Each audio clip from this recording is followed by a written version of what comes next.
I think if I stop creating art or creating in general, I think, what's the point? Man, I've been creating in a sense of just creativity since high school. I think we were created by a creator, which makes me creative.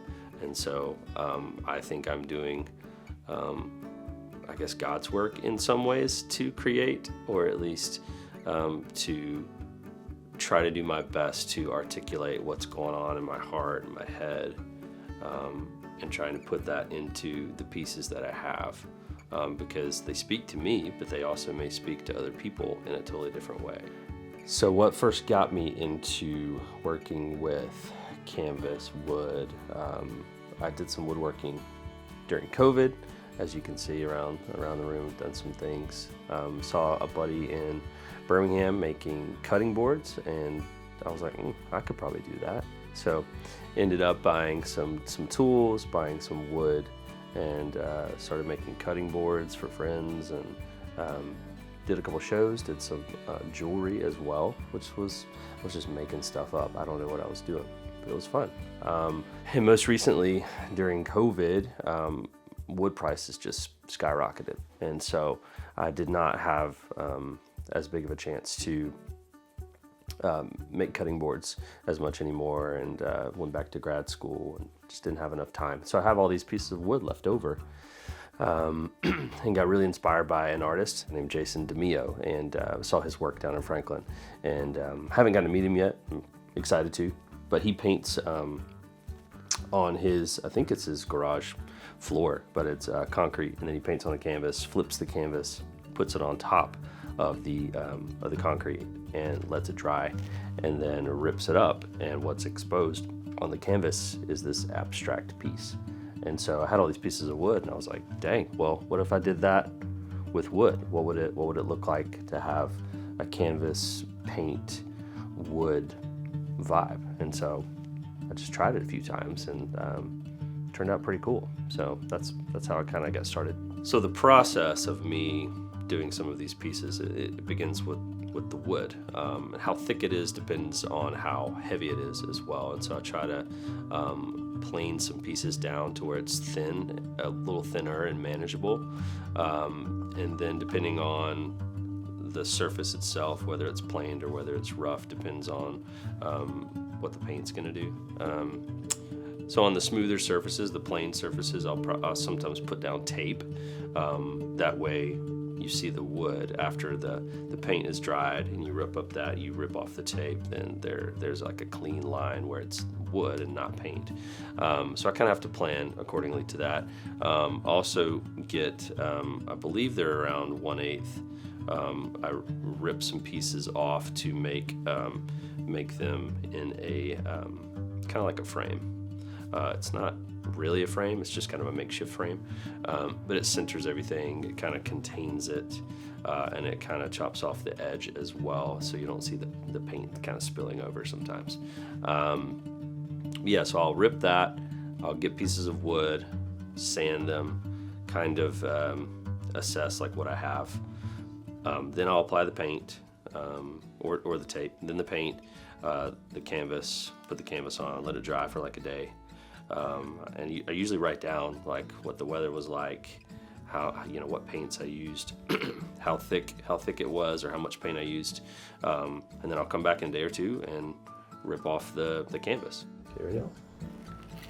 Oh, that's right. I used some like reds and oranges here.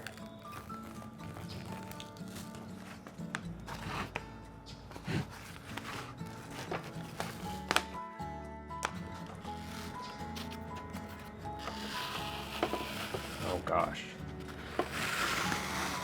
It's not as vibrant as I wanted it to be. Dang. Okay. A couple pieces didn't work as well. Like once I ripped off the canvas, the paint really didn't expose as much as I want. So there's color underneath some of the pattern that's there, and that's been a little frustrating. It didn't really show through like I wanted it to. And sometimes the canvas actually looks pretty cool too. So I don't know if I could turn something into art with that as well. But then I polyurethane it just so it's set. The frame also I will finish, and so I paint with like a furniture finish. What I've figured out is that I'm learning. This is a whole process that I don't really know about, because I don't know how the paint adheres to wood. It was just like, all right, let's try this, and so yeah, it's been challenging, and just finding time to do it. I have lots of different jobs and other things that I enjoy, and so finding time in my day to be creative is kind of hard sometimes, but I have to make it a priority, you know.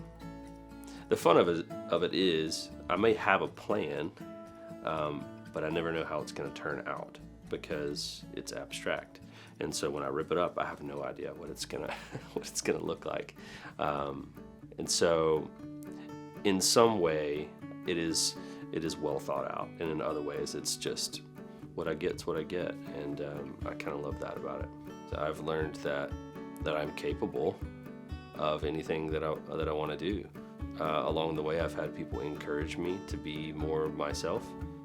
It's amazing what YouTube will do and show you, which has been a lot of fun, and some of it's just making it up on the fly. And that's, I think, the beauty of it. It's like, what if I try this? Oh, nobody else is here to stop me? Okay, I'm just gonna try this. And so I think just having the ability to try something new and the freedom to fail gives me the opportunity to continue creating, and maybe something will come into play that I had no idea about. I don't know if there's anyone doing this, which is fun for me. I love just the medium of wood. It's what's crazy. I've learned about the universe. We talked about the universe earlier. It's the most rare item in the universe, wood. I mean, I think on certain planets it rains diamonds or all these other elements, but like life on a planet and creating wood, it's extremely rare. And the fact that we take it for granted that it's just like out in our front yard. And so working with wood, I try to have that appreciation for it, that it is rare, and you can mold it into whatever you want. I mean, you look at furniture, you look at lots of other things. It's made up half of this house probably too. So it's a very versatile medium to work with, and I just think it's warm, it's textured, and then also to throw paint on it, I want that to be warm and textured, and so I want them both to be equal in this marriage together. I hope it speaks in a way that I'm not able to articulate in words, because there are no words in this art. It's a piece, and so I want it to say whatever they want it to say in some ways. But for me, it's just about creating. I love clean lines. I love different colors. I've always had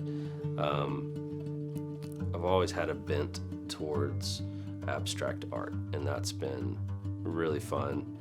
The fact now that I kind of create it, I'm creative because God created me, and so I want to lean into that.